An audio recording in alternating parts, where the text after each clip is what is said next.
तो hello guys, welcome to the new video. और ये वाला वीडियो कौनस का है? 2023 का पेपर है। आई गेस स्लॉट 2 है या 1 है, देखना पड़ेगा। तो ये पेपर हम अभी सॉल्व क्यों कर रहे हैं? क्योंकि अभी हमारे पास हाई टाइम है कि पुराना पेपर उठाएं, देखें कि क्या डिफ़िकल्टी लेवल है और कहाँ पर हमारा कंसेप्ट हिल रहा है। ठीक है। तो जब तक क्वेश्चन नहीं करोगे तब तक समझ में नहीं आना। तो स्टार्ट करते हैं क्वेश्चन। और सिमिलर मतलब अपना वो रहेगा, स्केड्यूल रहेगा कि पहले जैसे मंडे हो गया तो मंडे कॉन्ट्स है, फिर वीएआरसी, फिर जैसे स्केड्यूल था वैसे ही रहेगा। बस इनोवेशन और एंटरप्रेन्योरशिप का मैंने पीडीएफ जो अपलोड किया है वो सबसे पहले कर लेना है तुम लोगों को। उसके बाद उस पर वीडियोस बनाएंगे, ठीक है। तो चलो यहाँ पर और क्या करना था। हाँ, हर क्वेश्चन में सिमिलरली 2 मिनट पर क्वेश्चन मिलेगा। तुम्हें खुद से पॉज करके सॉल्व करना है, ठीक है। इस चीज़ में ऑनेस्ट रहना होगा। और कोई प्री रिक्विजिट नहीं है। तो स्टार्ट करते हैं, ठीक है। रेडी रहना, नोटबुक निकाल के रहना। स्टार्ट करते हैं, ठीक है। पहला क्वेश्चन आ गया। क्या दिया हुआ है? तो स्टेटमेंट दिए हुए हैं और वहाँ पर क्या रहेगा? Statement is true, false, both are true, both are false, ठीक है।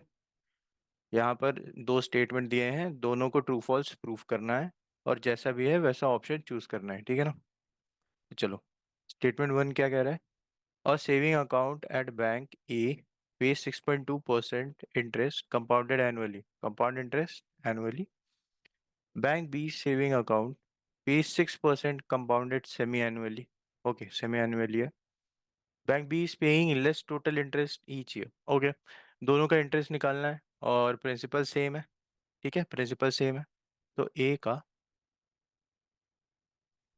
प्रिंसिपल सेम है तो टोटल अमाउंट क्या हो जाएगा?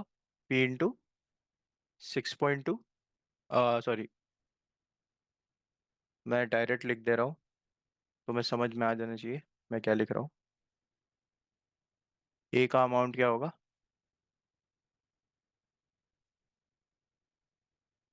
पी इंटू 6.02 है ना, 1.062, ठीक है।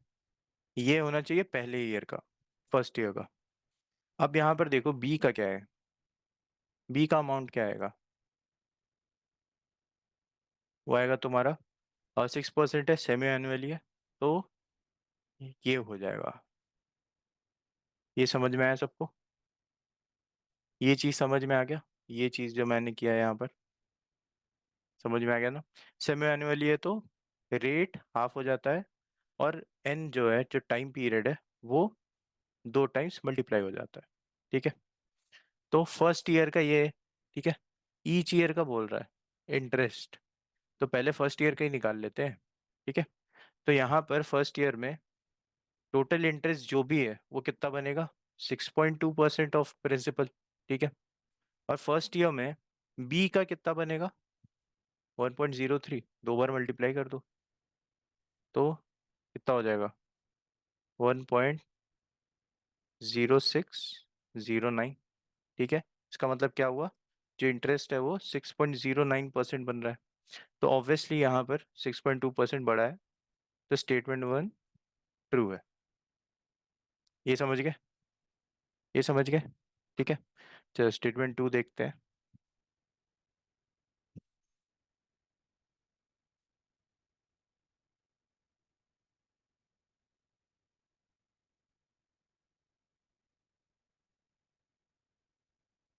A sum of money at a certain rate of compound interest doubles in 3 years. Okay, एक सम है वो 3 साल में डबल हो जा रहा है। चलो, इन 9 years it will be p times original principal, then p equals to 9. Okay, sum of money let's take, principal ही ले लेते हैं, नहीं लेकिन p यूज हुआ है ना, तो a ले लेते हैं। a सम ऑफ मनी है, ठीक है। Sum of money at a certain rate of compound interest doubles in 3 years। मतलब यहाँ पर कुछ 100 + r/100 का होल क्यूब है, वो क्या हो जा रहा है? 3a हो जा रहा है, ये लिखा हुआ है। तो चलो इसे सॉल्व करते हैं। अ, क्या लिखा हुआ है ये? अगर मैं a को सम ऑफ मनी ले लूँ तो 1 + r/100 का होल क्यूब इज 2a। ये समझ में आ गया? ये समझ में आ गया ना? ये कैंसिल आउट हो गया, मतलब 1 + r/100 का होल क्यूब इज 2। ओके। अब यहाँ पर क्या बोल रहा है, 9 ईयर्स का पूछ रहा है ना वो। 9 ईयर्स का, तो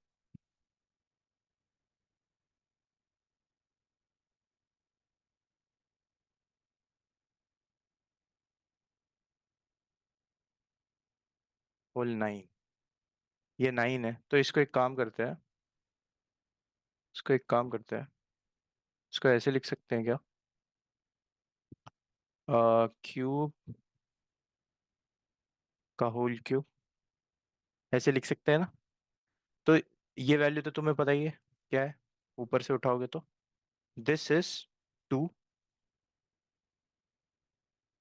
दिस इज 2 ऑब्वियसली, यहाँ पर तुम्हें दिख ही रहा है। तो 2 का क्यूब हो गया अब, तो 8 है। तो यहाँ पर क्या दिया हुआ था, a sum of money at a certain rate of compound interest doubles in 3 years. In 9 years, it will be p times the original principal. Then p equals to 9। 9 नहीं होगा यहाँ पे, p equals to 8 आ रहा है। ये समझ में आ रहा है ना तुम्हें? ये समझ में आ रहा है ना? तो ऑब्वियसली यहाँ पर क्या हुआ, ये फॉल्स हो गया, फॉल्स हो गया।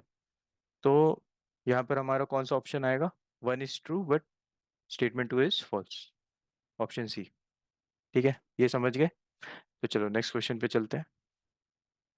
ये वाला क्वेश्चन देखते हैं क्या है यहाँ पर। Consider the following figure that shows the graph of a function f defined by fx equals to 2x mod of 2x plus 4 for all number x। ठीक है, ये वाला ग्राफ दिया हुआ है। एक सेकेंड, ये वाला ग्राफ दिया हुआ है, ये fx है, fx का ग्राफ दिया हुआ है। For which of the following function g defined for all the values of x does the graph of g intersect at f? ठीक है, 2 मिनट है, करो। और मैं तुम्हें शॉर्टकट बताऊंगा वो कैसे करना है। मोस्टली तुम कैसे करोगे, एफ एक्स है उससे तुम ये सारी इक्वेट करने लग जाओगे। ठीक है, एक्स ग्रेटर देन जीरो और एक्स इक्वल्स टू जीरो पे, फिर एक्स लेस देन जीरो पे, वो बहुत ज़्यादा हेक्टिक है। लेकिन अगर तुम्हें वो वाला पता है तो उससे करना स्टार्ट करो। 2 मिनट लो और बताओ आंसर क्या है। ठीक है, 2 मिनट हो गया। तो चलो, अब यहाँ पे हम क्या करेंगे, सिंस यहाँ पे देखो एक्स का जो यहाँ पर ये वेरिएबल है जो एक्स, वो मॉड के अंदर है, तो मैं नेगेटिव भी लूँ या पॉजिटिव भी लूँ, तो मॉड से निकलेगा तो वो जो वैल्यू आएगा वो तो पॉजिटिव ही आएगा। ये बात समझ रहे हो ना? तो यहाँ पर मैं क्या कर लेता हूँ, मैं कुछ वैल्यूज ले लेता हूँ, जीरो से लेते लेते आगे चलते हैं।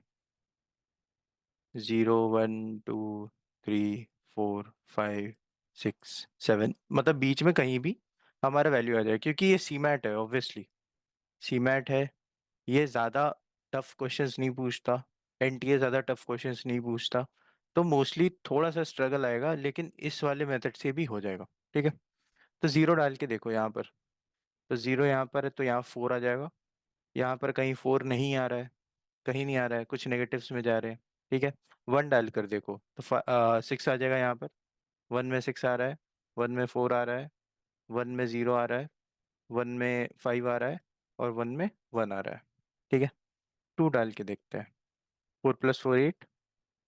ठीक है, यहाँ पर 2 कितना आएगा, 5। यहाँ पर 4 - 2 2, यहाँ पर 4 + 3 7, थोड़ा क्लोज है लेकिन फर्क नहीं पड़ता। यहाँ पर फिर 6 - 2 4, 3 डाल के देखते हैं, 6 + 4 10, 3 6, 3 4, 3 6 + 3 9, और 3 9 - 2 7, 4 डाल के देखते हैं, 8 + 4 12, तो ये 6 8 10 12 ये जाता जाएगा। ठीक है, और यहाँ पर 4 डालना था ना, 4 + 3 7, 4 8 - 2 6, 8 + 3 11, और हो दिया 12 - 2 11। यहाँ पर ये देखो, दोनों का वैल्यू इक्वल हो गया। इसका मतलब क्या है कि ये दोनों जो फंक्शन है, ये 4 पर जाकर इंटरसेक्ट कर रही है। यहाँ पर अगर ये वाला जी एक्स वाला फंक्शन ऊपर रहता तो हमारा 4 तक वैल्यू आ जाता। ठीक है, अब 5 डालकर देखते हैं। तो 5 में ऑब्वियसली 14, फिर आगे भी 16, 18 कर देते हैं। तो यहाँ पर 5 क्या है, इसका अब फर्क नहीं पड़ता। ये कहीं से भी वैल्यू पास में नहीं आना है, इसका भी कहीं से भी वैल्यू पास में नहीं आना है, बाकी के नीचे के दोनों देखो। 5 10 प्लस 13 आ जाएगा, और 5 15 माइनस 2 13, ये भी आ रहा है। ठीक है, फिर लेकिन यहाँ पर 14 है। फिर 6 देखते हैं। 6 12 प्लस 3 15, यहाँ पे 16 है। 6 18 माइनस 2 16, आ गया। आ गया, आंसर डी आ गया। 16 मतलब 6 पर, x इक्वल्स टू 6 पर ये वाला फंक्शन, डी वाला फंक्शन और एफ एक्स इंटरसेक्ट कर रहे हैं। तो ये मुझे 1 मिनट लगा निकालने में। लेकिन अगर मैं ट्रेडिशनल मेथड से जाता तो मुझे आराम से 2 से ढाई मिनट लग जाते, क्योंकि मुझे ये चारों फंक्शन को उठा के चलना पड़ता। ये लक है कि अगर तुम लास्ट वाला पहले उठा रहे हो, लक है कि आ जाए, लेकिन हर बार ऐसा नहीं होगा। ठीक है, तो चलो, एक तरह से ऐसे भी कर सकते हो। लेकिन वो वाला जो मेथड है, ट्रेडिशनल मेथड, मैं कभी भी नहीं बोलता हूँ। मैं कैट में भी बोलता हूँ कि एक दो वैल्यूज डाल के देखो, तुम्हें पता चलेगा। लाइक पहले जीरो तो हमेशा डालना है। फिर थोड़ा सा जब तुम जीरो डालोगे तो तुम्हारे पास सामने एक वैल्यू आएगी कि हाँ इसमें कितना डिफरेंस आ रहा है। तो उस हिसाब से तुम ज्यादा वैल्यू ले सकते हो, नेगेटिव में ले सकते हो। ये कैसे आएगा? ये तुम्हें प्रैक्टिस करने से आएगा। इनइक्वालिटीज प्रैक्टिस करो, ग्राफ्स प्रैक्टिस करो, क्वाड्रेटिक इक्वेशंस प्रैक्टिस करो, तो आ जाएगा। ठीक है, यहाँ पर सिंपल था, ज्यादा कुछ नहीं करना था, क्योंकि ये सी मैट है, ये कैट नहीं है, 100 बार बोल चुका है मैंने। यहाँ पर इजी क्वेश्चंस आते हैं। ठीक है, चलो नेक्स्ट क्वेश्चन पे चलते हैं। If the selling price of 320 web cameras is equal to cost price of 400 web cameras, then the percentage profit is। अच्छा, यहाँ सीधा प्रॉफिट पूछ दिया। अभी रिसेंटली सीयूईटी में क्वेश्चन आया था जिसमें यहाँ पर recent profit as loss percent भी पूछा था, और वहाँ पे प्रॉफिट लॉस सब लिखा हुआ था। सिमिलर क्वेश्चन था। तो मैं क्या बोल रहा हूँ, एनटीए मुझे लगता है कि क्वेश्चन रिपीट करता है। वैसे नहीं, लेकिन हाँ सेम टाइप ऑफ क्वेश्चंस देता रहता है। ठीक है, ओके। ये तो भाई बहुत ही बेसिक क्वेश्चन है। ये अगर तुमसे 30 सेकंड्स में नहीं हुआ तो मैं बोलूँगा प्रॉफिट एंड लॉस एक बार रिवाइज करके आओ। ठीक है, स्टार्ट करो इससे करना। चलो, हो गया होगा। तो मैं स्टार्ट कर रहा हूँ। सिंपल यहाँ पे क्या लिखा हुआ है, if selling price of 320 web cameras. तो यहाँ पे क्या बोल रहा है, 320 वेब कैमरास का selling price is equal to 400 web cameras का कॉस्ट प्राइस। तो ऑब्वियसली यहाँ पर दिख रहा है कि सीपी, सॉरी एसपी सीपी से बड़ा है, क्योंकि 320 इधर डिवाइड हो जाएगा, तो प्रॉफिट तो होना ही है। तो प्रॉफिट कितना होगा, एसपी बाई सीपी करते हैं, कितना होगा, 400/320। This is 10, this is 8, 5 4। यहाँ पे दिख रहा है 5/4 हो रहा है, इसका मतलब क्या है, 25% प्रॉफिट, 1/4 प्रॉफिट आ रहा है। अगर इसको डिवाइड करो तो ये क्या आ जाएगा, 1.25। तो यहाँ पर क्या आ रहा है, तुम्हारे 25% का प्रॉफिट दिख रहा है यहाँ पर। सिंपल, यहाँ पे टिक करो, आगे बढ़ो। ये समझ गए, ये मैंने क्या किया। ये सब चीजें तुम्हें तब समझ में आएगी जब तुम सिंपल सा एक अरुण शर्मा का कंसेप्ट है, profit and loss, sorry profit and loss छोड़ दो, परसेंटेजेस का कंसेप्ट है, पीसीजी करके है, परसेंटेज चेंज ग्राफ करके कंसेप्ट है। अगर तुम वो सही से कर लोगे तो तुम्हें परसेंटेजेस में कभी प्रॉब्लम नहीं आने वाली। ठीक है, और सर ये बता रहे हो यहाँ पर आपका 125 आया, तो 25% प्रॉफिट कैसे? ये जो 1 है वो 1 सीपी है। तो ये जो वैल्यू है, अगर मैं इसे फ्रैक्शन से हटा के दिखाऊं तो 1.25 सीपी है। तो ये समझो कि सीपी का 25% बढ़ रहा है, तब जाके वो एसपी हो रहा है। इसका मतलब 25% का प्रॉफिट हुआ ना मेरा। अगर इसको मैं और खोलूं तो ये क्या हो जाएगा, 125/100 CP, which is 125% of CP. 100% of CP क्या होता है, सीपी। तो 125% मतलब 25% एक्स्ट्रा हो रहा है सीपी का। तो वो जो आता है वो प्रॉफिट में आ जाता है। और अगर तुम इसको ऐसे करोगे, एसपी माइनस सीपी बाई तो यहाँ पे क्या करोगे, सीपी। ये करते हो ना प्रॉफिट का। तो एसपी क्या है, 125, 125%। सीपी क्या है, 100% डिवाइडेड बाय 100, आके आ जाएगा 25। भाई इतना मैथमेटिकल नहीं होना है, अगर तुम्हारा बेसिक्स क्लियर है तो तुम्हें यहीं पे समझ में आ जाएगा कि यहाँ पे 25% का प्रॉफिट है। लॉस, लॉस अगर यहाँ पर तुम्हारा 0.75 होता तो मैं सीधा बोलता यहाँ पे 25% का लॉस है। Simple, simple. चलो नेक्स्ट पे चलते हैं। ओके, पाई चार्ट है। The cost of the three components A B C of an electronic machine worth rupees 12,000 in 2020 is given as. Pie chart में दिया हुआ है। पाई चार्ट नॉर्मली तुम्हें पता है ना, ये टोटल 100% होता है। और ये 90 डिग्री, 120 डिग्री, 150 डिग्री, अगर मैं इसे ऐसे लिखूं, ए बी सी, तो ये क्या है, 90 डिग्री है, ये क्या है, 120 डिग्री है, और रिमेनिंग क्या हो जाएगा, 150 डिग्री हो जाएगा। तो ये सिंपली तुम रेशियो में कर सकते हो, या इसको तुम बाई 360 करो, उसमें टाइम वेस्ट क्यों करना है। नॉर्मली इसे रेशियो में निकाल दो, वो कैसे आ जाएगा, 3:4:5। ये समझ गए, ये समझ गए। रेशियो में ऐसे ही निकलेगा। अगर मैं इसे एलैबोरेट करूं रेशियोज में, तो ये क्या हो जाएगा, 90/360, क्योंकि दोनों सबका सम 360 होना है। तो ऑब्वियसली ये जो रेशियो दिखा रहा है, ये जो पार्ट ऑफ पाई चार्ट दिखा रहा है, उसकी वैल्यू यही है। इसी को तुम ऐसे भी लिख सकते हो, 3/9 + 12। इसको भी ऐसे ही लिख सकते हो, वही यहाँ पर रेशियो मैंने सिंप्लीफाई कर दिया। ठीक है, इसमें ज़्यादा कुछ क्या बोलते हैं, तोप वाली बात तो है नहीं। तो यहाँ पर तुम्हें रेशियो मिल गया है, किसका मिल गया, ए बी एन सी का। पाई चार्ट इसलिए इजी होता है। In the following year the cost of these three components A B C increase by 10, okay, 10, 20 and 10% respectively. The cost of three components, okay. तो total cost दिया हुआ है ना, 12,000, 12,000 दिया हुआ है। और यहाँ पर टोटल तुम्हारा इसका रेशियो का सम 12 आ रहा है। इसका मतलब एक्स का वैल्यू 1 आ जाएगा। इसका मतलब क्या हुआ है, this value is 3,000, this value is 4,000 and this value is 5,000। तो यहाँ टोटल कितना हो गया, 12,000 हो गया। ये समझ गए रेशियो से कैसे निकाल लिया वैल्यू। अब यहाँ पर क्या बोल रहा है कि 10% बढ़ रहा है, 20% और 10%। 10% 3,000 का क्या हो जाएगा, 3,300।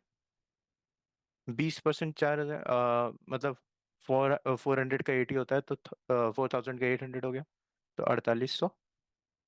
और 10% 5,000 का, तो 5,500। यहाँ पे ऑप्शन दिया हुआ है 33, 33, ओके, 48, 50, ये रहा ऑप्शन बी। Easy, easy. ये भी 1 मिनट से कम में होने की चीज़ है। ठीक है, बस तुम्हें क्या करना था, तुम्हें परसेंटेज आनी चाहिए, तुम्हें रेशियो आनी चाहिए। ठीक है, और पाई चार्ट आ गया तो भाई तुम्हारे लिए बहुत इजी है। अगर यहाँ पर लाइन चार्ट आता और अलग अलग वेरिएबल्स दिए रहते तो गड़बड़ हो जाती। लेकिन पाई चार्ट क्या होता है कि 100% का तुम्हारा एक पाई रहता है, उसमें डिवाइड कर देता है पार्ट्स में। और अगर वैल्यूज दिए हैं परसेंटेज में, देखो दो टाइप से वैल्यूज दे रहते हैं, या तो तुम्हारे यहाँ पर डिग्रीज में दिया रहेगा, डिग्रीज कितना डिग्री है उससे भी पता चल जाएगा, या नहीं तो परसेंटेज में दिया रहेगा। अब ये बताओ 90/360 कितना होगा, 1/4, मतलब ये कितना हो जाएगा, 25%। ये समझ रहे हो, ये समझ रहे हो ना। सिमिलरली यहाँ पर सब कुछ करते जाओगे। 12/360, 1/3, दिस विल बी 33.33%। और रिमेनिंग 100 माइनस इन दोनों का सम वो ये हो जाएगा। 150/360 कितना हो जाएगा तुम्हारा, 15/36, विच इज 5/12। अब 1/12 तुम्हें पता है, 1/6 तुम्हें पता है। 1/6 क्या होता है पता है ना। यहाँ पर क्या हो जाएगा, वन 33.33 का हाफ, 1/6 कितना हो जाएगा, 16.66।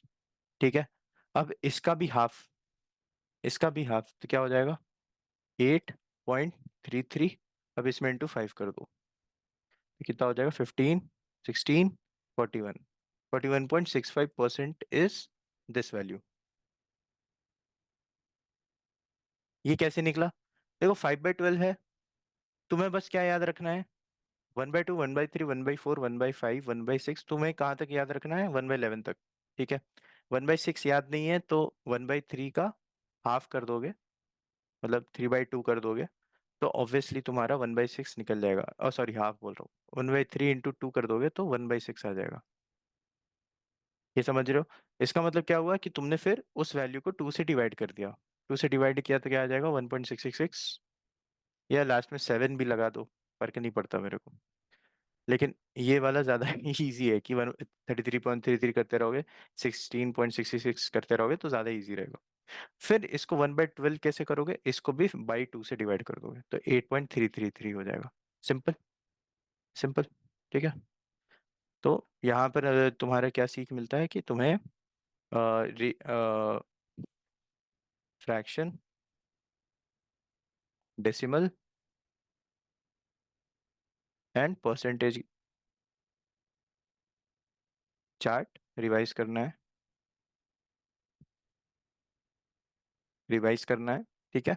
और नॉर्मली तुम्हें पाई चार्ट में क्या होता है वो तो मैंने समझा दिया, कि 100% होता है उसमें, या तो तुम परसेंटेज से निकाल सकते हो, या तो 360 टोटल तुम्हारे यहाँ पर डिग्रीज होते हैं, टोटल तुम्हारे यहाँ पर एंगल्स होते हैं 360, तो उसमें भी एंगल से भी डिवाइड कर सकता है, तो वो भी तुम यहाँ पर रेशियो से निकाल सकते हो, इजी है। चलो next question. What is the 95th term of the following letter series? Okay, A B B B B C C, okay. A is 2, B is 4, C is 6। Okay, even चल रहा है, +2 +2 हो रहा है, डी इज 8, फिर E is 10 हो जाएगा। ठीक है, ऐसे चल रहा है। तो 95th टर्म ढूंढना है। ओके,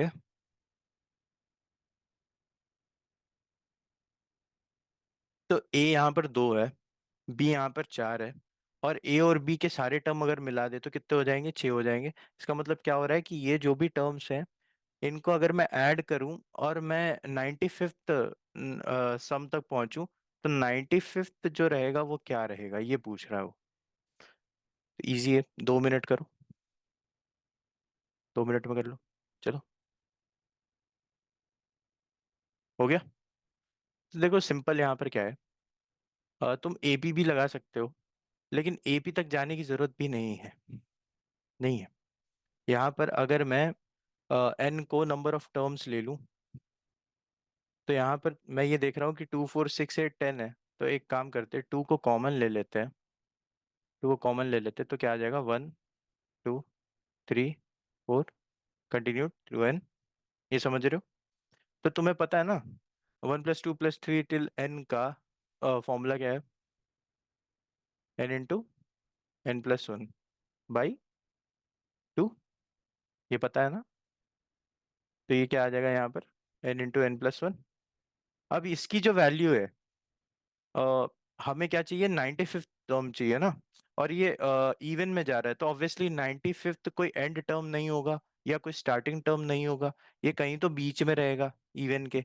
तो लेट्स से इधर कि ग्रेटर देन और इक्वल टू 95th हमें चाहिए। ठीक है, ये बात समझ रहे हो? समझ रहे हो ना?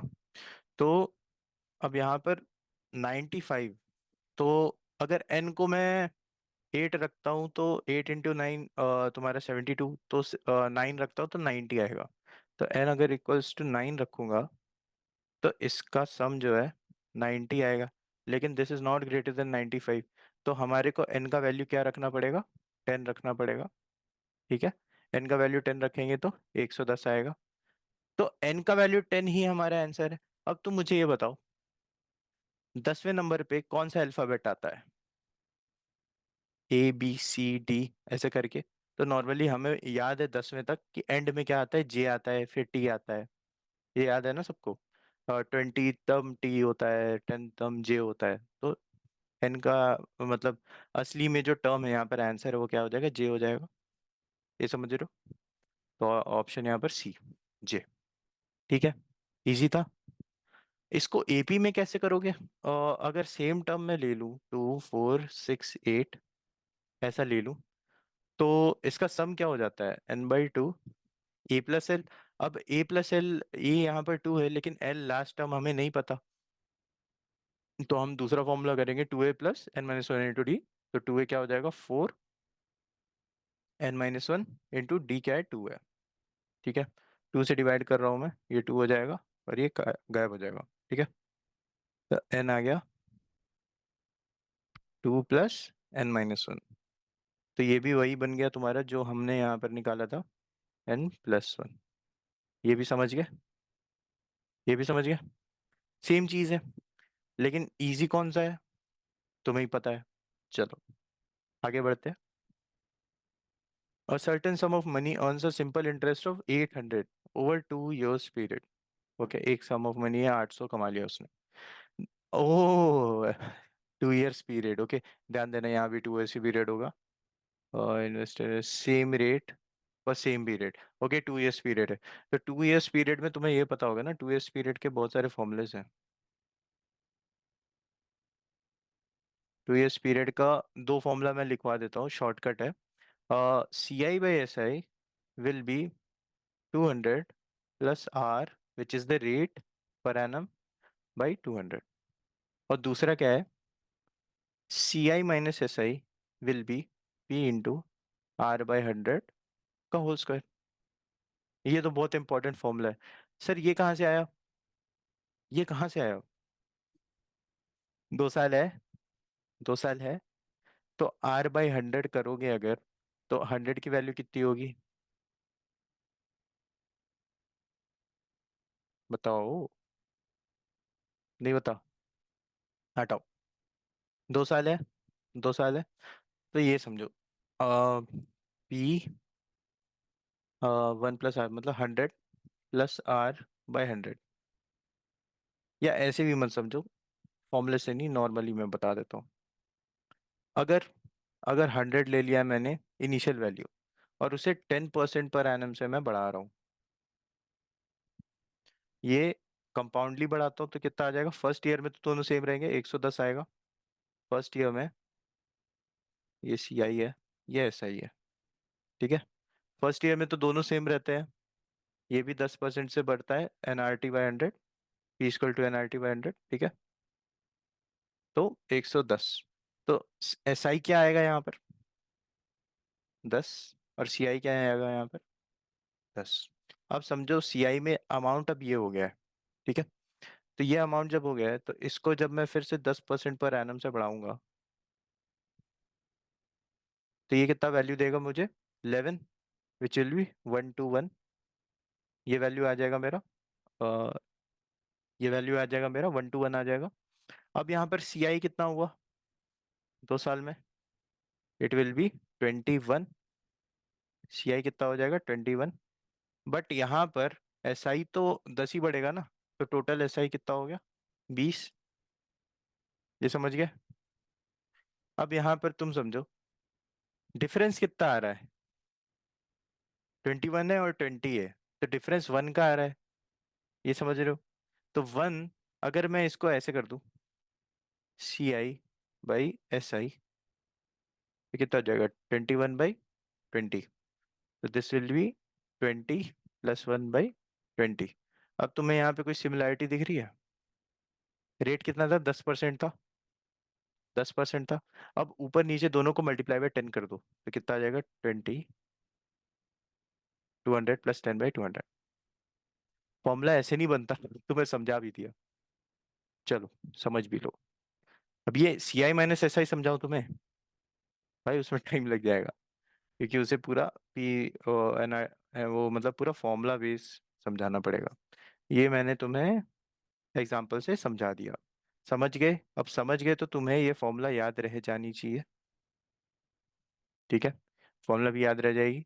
तो अब मोस्टली मेरे को लगता है क्वेश्चन में यही दोनों का यूज करके आंसर आ जाएगा, क्योंकि ये सीमैट है, फैट नहीं। ठीक है, इससे ज्यादा यूज करने की जरूरत भी नहीं है।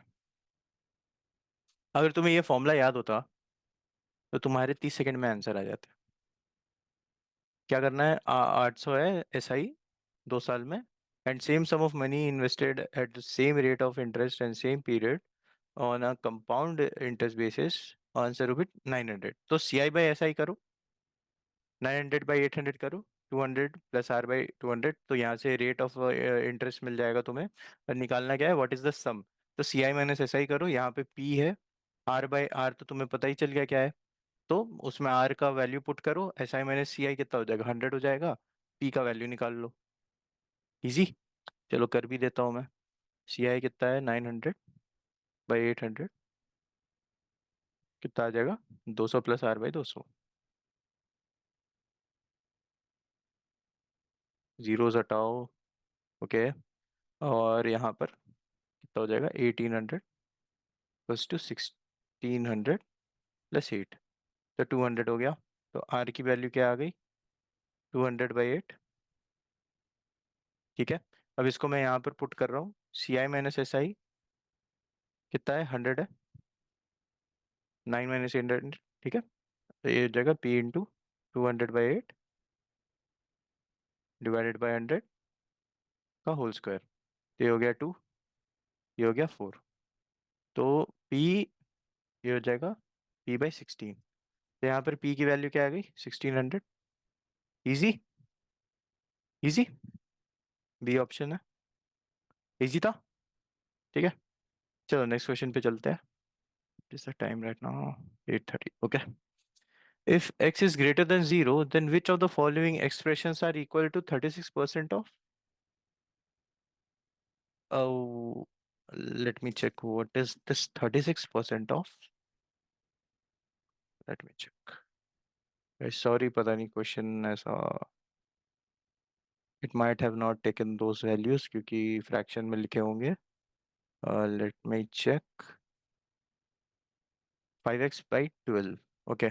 Let me write it down. 5x/12। तो क्या बोला है, 36% of 3.6% of 5/12। If x is greater than 0, x का क्या यहाँ पर लिमिट दिया हुआ है, या क्या यहाँ पर तुम्हें कंडीशन दिया हुआ है कि एक्स 0 से बड़ा है, then which of the following expressions are equal to 3.6% of. बहुत इजी क्वेश्चन, बहुत इजी क्वेश्चन है। तुम्हें 2 मिनट भी मैं बेमतलब का दे रहा हूँ, लेकिन ले लो, ले लो 2 मिनट, करो। हो गया। चलो मैं बता देता हूँ। ये लाइन लिखने की तो जरूरत थी नहीं क्योंकि यहाँ पे जगह की कमी है। So what will be the 3.6% of 5x तो 36, 36/1000 हो जाएगा। ये समझ रहे हो, ये समझ रहे हो ना। चलो, into 5x/12, this will B 3 and this will B 200। Okay. तो हमारी वैल्यू क्या आनी चाहिए, 3x/200 आनी चाहिए। सिमिलर है कुछ, 3/2 ऑफ x%, ये तो आ जाएगा, सिंपल सा दिख रहा है सामने, x/100 into 3/2, this is 3x/200। तो बी तो है, बी तो है। तो बी वाले ऑप्शंस कहाँ कहाँ हैं, तो इन सबको कैंसिल आउट कर दो। ठीक है। 3% okay. Let me check, B के साथ ए है और ई है, तो ए देख लेते हैं। तो बाकी इन दोनों को देखने की जरूरत ही नहीं है, जरूरत ही नहीं है। 3% ऑफ 20x, नहीं लग रहा मुझे। 3/100, 20x, कहाँ है नीचे, 2 तो है नहीं, ये 6/10 हो जाएगा। तो ए तो है नहीं, तो सिर्फ सीधा क्या आएगा तुम्हारे, डी आएगा, सॉरी ई आएगा, माय बैड। ये तो है नहीं, तो फिर सीधा ई आएगा। तो बी और ई है, तो बी और ई का ऑप्शन क्या है, डी। हो गया। ई चेक करने की जरूरत नहीं है क्योंकि ई में आंसर ही दिया हुआ है, 3x/200, सीधा सीधा दिया हुआ है। ठीक है। वो तो सीधा दिख ही रहा था ना। और तुम्हारे लिए मैंने ए चेक किया। चले नेक्स्ट क्वेश्चन। कितना टाइम लगा इसमें, बहुत कम। ओके। क्वेश्चन लेंदी होने की वजह से कोई क्वेश्चन छोड़ेगा नहीं, क्योंकि सारे के सारे आंसर इजी हैं, सारे के सारे। Ravi walks for his house at a speed of 5 kilometer per hour and reaches the college 10 minutes late. Okay. अच्छा, ये वाला रिलेशन मैं अभी बता रहा हूँ कैसे सही सॉल्व करना है इसे। If he reaches the speed, increases the speed by 1 kilometer per hour, next day he reaches the college 4 minutes earlier than the scheduled time. If the college is p kilometer far from his house, then p equals to 7.5 kilometer. Okay. यहाँ पर तुम्हारा speed increase कर रहा है तो time घट रहा है, वो वाला रिलेशन है। तो यहाँ पर क्या है, डिस्टेंस कांस्टेंट है। ये बात समझ में आ रहा है कि नहीं, यहाँ पे ये तो नहीं बता रहा कि डिस्टेंस बढ़ा रहे हैं, डिस्टेंस तो कांस्टेंट है यहाँ पर। तो डिस्टेंस को डी ले लो, डी बाई रवि की स्पीड है ना यहाँ पर, तो और कोई तो नहीं है, हाँ रवि ही है। तो डी बाई एस कर देता हूँ मैं, एस क्या है 5 किलोमीटर पर सेकेंड पर आवर। तो D by 5 equals to, let T be the aspired time, या time taken to reach his home, default time, ठीक है, ना कम ना ज्यादा, नॉर्मल टाइम जो क्वेश्चन चाहता था, ठीक है वो टाइम है। तो यहाँ पर क्या हो जाएगा, D by 5 will be T, 10 minute late पहुंच रहा है, तो टी प्लस 10/60, क्योंकि टी आवर्स में है, स्पीड आवर्स में है, तो हमें मिनट्स को आवर्स में कन्वर्ट करना पड़ेगा। सिमिलरली अगर इसमें मैं एक मतलब 1 किलोमीटर पर आवर स्पीड बढ़ा देता हूँ, तो डी बाई 6 हो जाएगा। और टी कितना कम टाइम लग रहा है उसे, 4 मिनट पहले पहुंच रहा है ना, 4/60। ये दो इक्वेशन आ गए तुम्हारे, ठीक है। पी किलोमीटर्स बोल रहा है, तो डी की जगह पी ले लेते हैं, नो बिग डील, मैं डी में ही सॉल्व कर देता, पी की जरूरत ही नहीं थी मुझे, ठीक है। अब यहाँ पर तुम कैसे सॉल्व करोगे, डी बाई 5 बड़ा है डी बाई 6 से, तो लेट दिस फंक्शन भी, मतलब इसे माइनस कर देते हैं ऊपर वाले से, 1 - 2 कर देते हैं, तो ये नेगेटिव हो जाएगा, ये पॉजिटिव हो जाएगा। क्या आएगा हमारे पास, D by 5 minus D by 6 equals to, T cancel out हो गया और ये दोनों ऐड हो गए, तो 14/60। ये समझ गए, this will be 6 - 5 D by 30, okay, D by 30 equals to 14/60, okay, this is 2 and this is 7, so d will be, sorry, p will be 7, 7 है 7.5, तो ये फॉल्स हो गया, ये समझ गए, फॉल्स हो गया। नेक्स्ट पे देखते हैं, ये सॉल्व कर देता हूँ, यहाँ पे फॉल्स लिख देता हूँ, ठीक है। स्टेटमेंट 2 देखते हैं, Amit runs two 1/3 times as fast as Babita हो, तो स्पीड ऑफ अमित पहले ही ऐसे लिख लेते हैं, is 1/3, okay, then this will be 7/3 times of Babita. Okay.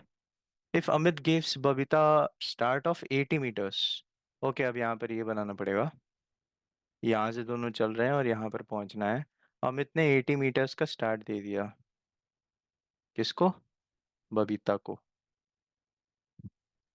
Then the winning post must be 140 meters far so that Amrita and Babita might reach it at the same time. Okay, तो question क्या बोल रहा है कि ये 140 metre दूर होना चाहिए, कि दोनों जब अब अपने अपने स्पीड से चलेंगे तो वहां पर पहुंच जाएंगे। Okay, so if question is saying that 140 meters है, तो यहाँ पे रिमेनिंग कितने हो जाएंगे, 60 मीटर्स। तो यहाँ पर हम कैसे वेरीफाई करेंगे स्पीड का, नॉर्मली डिस्टेंस दिया हुआ है और वहां पर कितना टाइम लग रहा है पहुंचने में, वो निकाल सकते हैं हम। या तुम यहाँ पर स्पीड भी निकाल सकते हो, वो कैसे निकालोगे, देखो यहाँ पे टोटल डिस्टेंस दिया हुआ है, ठीक है। तो टोटल डिस्टेंस 140, ए ने भागा, तो 140 स्पीड ऑफ ए, यहाँ पर टाइम का कंसेप्ट ले रहे हैं। अब देखो मैंने जो बोला है अभी, वो अगर तुम्हें समझ नहीं आया तो मैं यहाँ पर समझा दे रहा हूँ। बबीता 80 मीटर आगे है ए से, अमित से, ठीक है, और दोनों एक ही टाइम पे यहाँ पर एक्स पर पहुंच रहे हैं, एक ही टाइम पे, मतलब बबीता को भी उतना ही टाइम लग रहा है एक्स में पहुंचने में जितना अमित को लग रहा है। अब यहाँ पर क्या हमारे पास यहाँ पर ऑब्जर्वेशन आती है कि बबीता का स्पीड ऑब्वियसली अमित से लेस है, या अमित का स्पीड ऑब्वियसली बबीता से ज्यादा है, तभी वो बबीता का डिफरेंस जो 80 मीटर है वो भी कवर कर रहा है, और रेस्ट जो 60 मीटर है वो भी कवर करके बबीता के साथ सेम टाइम पे एक्स पे पहुंच रहा है। इसका मतलब क्या हुआ कि अमित 140 मीटर्स सेम टाइम पे कवर कर रहा है, जब बबीता 60 मीटर्स उतने टाइम पे कवर कर रही है। ये समझ गए, ये इक्वेशन बहुत सिंपल था, तो इसको सिंपलीफाई कर देते हैं, तो यहाँ पर भी सेम इक्वेशन आ गया,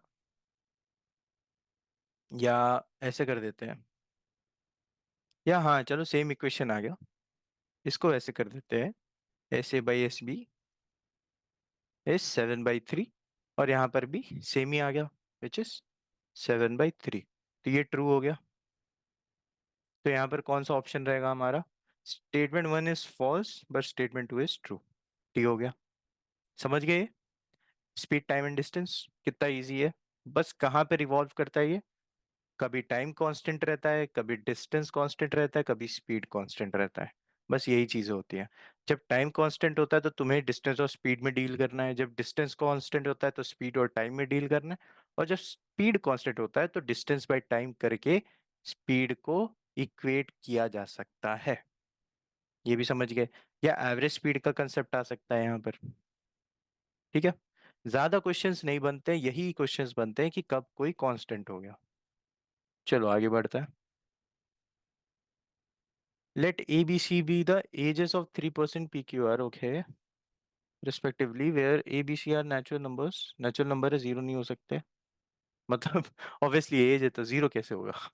If the average age of PQR is 32 years and if the average age of Q is exactly 6 years more than that of P, then what is the minimum possible value of C?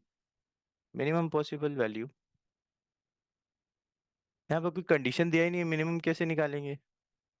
और differentiate को तो variable भी नहीं है। Let me check the question guys.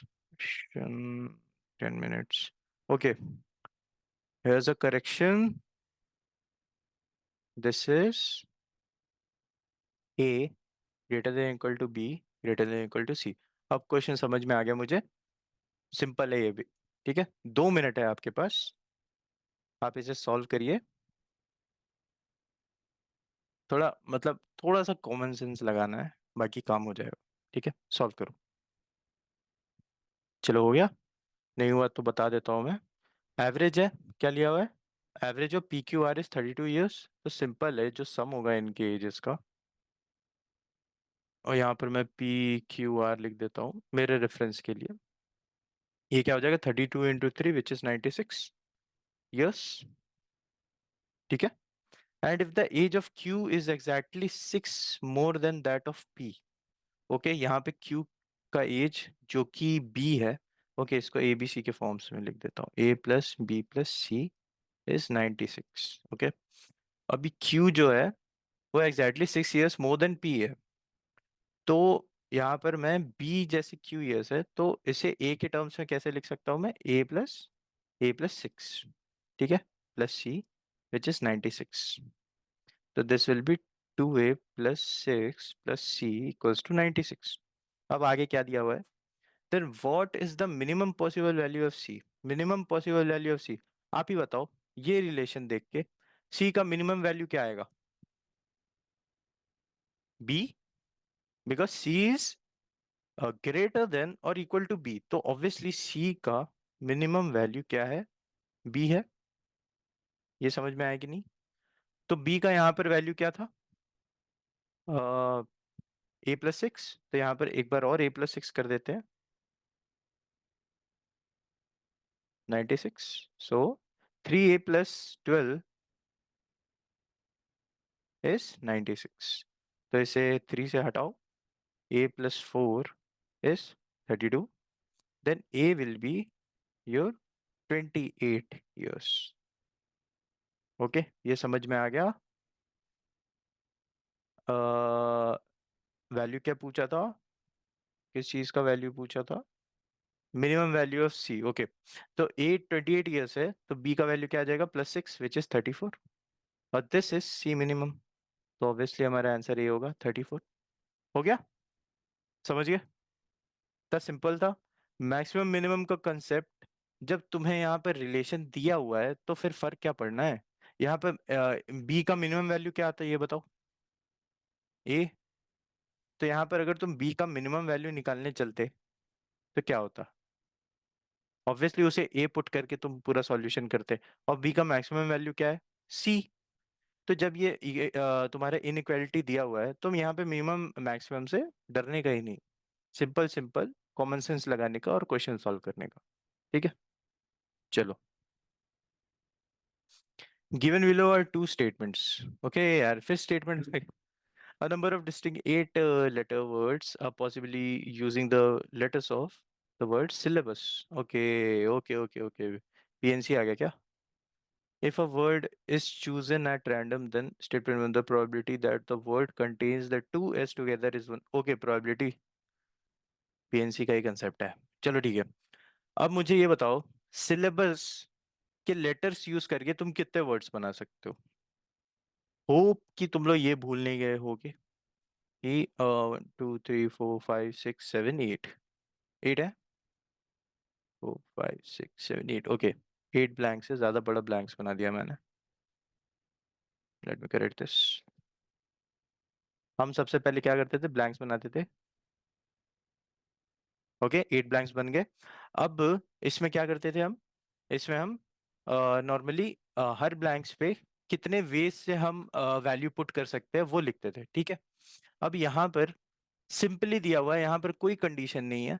तो यहाँ पर हम सिंपली क्या करेंगे? 8 फैक्टोरियल करेंगे. कोई कंडीशंस नहीं है, कंडीशन नीचे दिए हुए स्टेटमेंट्स में. तो total words is 8 factorial by. अब बाई कितने बार कोई लेटर रिपीट हो रहा है उसको हम डिवाइड करते हैं उतने फैक्टोरियल से. तो यहाँ पर तुम्हारा एस 2 बार आ रहा है तो सीधा सीधा 2 फैक्टोरियल डिवाइड करेंगे इंटू वाई. वाई एक है, एल 2 बार दिख रहा है मुझे. 2 factorial divide then A B U S. Okay. तो ये आ गया हमारा टोटल वर्ड्स. ठीक है. इसको नॉर्मलाइज करोगे तो ये क्या हो जाएगा? 2 2 4 हटा देना, तो 4 हटा दोगे तो 2 into 3 into 5 into 6 into 7 into 8. This is your total words. ठीक है, ये समझ गया ना? चलो, अब स्टेटमेंट वन देखते हैं. The probability that the word contain the two s together is 1/4. Okay, तो दो s को फिक्स करना है. तो दो s को मैंने ऐसे फिक्स कर दिया, बाकी 1 2 3 4 5 6 7. ये समझ गया? और 7 कहाँ से आएगा? जब दो x फिक्स कर दिया है तो 6 रहेगा. ठीक है. तो टोटली हमारे पास कितने लेटर्स आ गए? अगर दो x को मैंने s को मैंने एक लेटर मान लिया है तो टोटल हमारे पास 7 लेटर्स आ गए. तो दिस विल बी 7 फैक्टोरियल. अब s दोनों s ही हैं यहाँ पर. दोनों s ही हैं यहाँ पर. तो यहाँ पर क्या ही कर लेंगे? 2 फैक्टोरियल इनको अरेंज करेंगे, डिवाइड बाय 2 फैक्टोरियल क्योंकि रिपीट हो रहे हैं. तो वो 1 ही आ जाएगा. तो कैसे करेंगे? 1 ही लिख देते हैं. ठीक है. इसको कैसे? मतलब अगर मैं यहाँ पर तुम्हें मेथड नहीं दिखा रहा हूँ कि मैंने क्या किया, तो ये ऐसा था. ठीक है. क्योंकि अगर मुझे उन दोनों एस को, अगर वहाँ एस और ए होता, फिक्स करता मैं, तो वहां पे सीधा सीधा 2 फैक्टोरियल लिख देता और उसे मल्टीप्लाई कर देता. लेकिन यहाँ पर दोनों ऐसी हैं और दोनों रिपीट भी हो रहे हैं ना. ऐसे ऐसे रिपीट हो रहे हैं तो उसे 2 फैक्टोरियल से डिवाइड भी करना पड़ेगा. तो ऑब्वियसली इसका वैल्यू 1 आ जाएगा. तो मैं यहाँ पर क्यों कर रहा हूँ? समझाते समझाते मेरे दिमाग खराब क्यों हो रहे? इंटू 1. ठीक है. अब अब अब क्या बच रहा है? अब भी कुछ बच रहा है. क्या बच रहा है? यहाँ पर एस को तो हमने फिक्स कर दिया, बट एल भी तो 2 बार रिपीट हो रहा है तो डिवाइडेड बाय 2 फैक्टोरियल यहाँ भी होगा. ठीक है. और S2 में हम देखें क्या है. The word begins and ends with L. तो एल यहाँ पर फिक्स किया है, एल यहाँ पर फिक्स किया है. बीच में 2 3 4 5 6, बीच में 6 ब्लैंक्स यहाँ पर भी हैं. तो यहाँ पर क्या होगा? ये दोनों फिक्स हो गया तो इनका 1 1 आ जाएगा. ये बात समझ में आता है ना? चलो. तो अब अरेंज क्या होंगे? अरेंज ये 6 होंगे. अरेंज ये 6 होंगे. तो ये 6 फैक्टोरियल से अरेंजमेंट चल रहा है यहाँ पर. और यहाँ पर दो एस अभी भी हैं अंदर में, सिलेबस वाले. तो डिवाइडेड बाय 2 फैक्टोरियल. तो यहाँ पर अगर मैं यहाँ पे जगह बचा लूँ तो यहाँ पर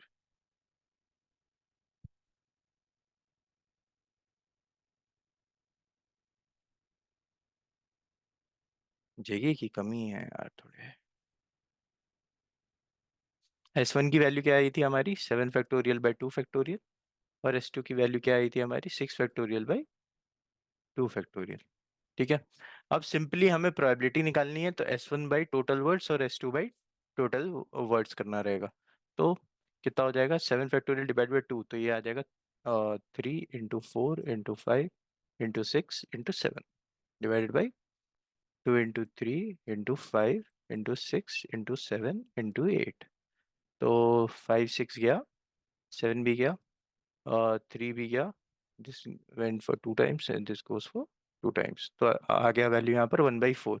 this is our probability and this is true by the way, क्योंकि 1/4 वहाँ पे वैल्यू लिखा हुआ है। सिमिलरली S2 करेंगे तो प्रोबेबिलिटी कैसे आएगा, S2 बाय टोटल वर्ड्स। तो यहाँ पर 2 फैक्टोरियल फिर डिवाइड है, तो यहाँ पर फिर 2 हटाना पड़ेगा, तो 3 से स्टार्ट करेंगे। 4 5 6 divided by 2 into 3 into 5 into 6 into 7 to 8. Okay, so 6 and 5 will go off. 4, this will go for 2 times. 3 will go off. And 7 into 4, this will be 1/28. ये भी सही है, ये भी ट्रू है, तो दोनों यहाँ पर ट्रू है, तो हमारा आंसर क्या हो जाएगा, both the statements are true. Simple. Probability किसी ने भूला तो नहीं है, और पीएनसी कैसे हम लेटर्स अरेंज करते हैं, कैसे उसी से लेटर्स बनाते हैं, फिर डिक्शनरी वाली चीज़ें, ये सारे रिवाइज कर लेना। ठीक है, चलो नेक्स्ट क्वेश्चन, और I think it's and. Okay guys, all the best for your examinations, all the best for your preparations, and see you in the next video.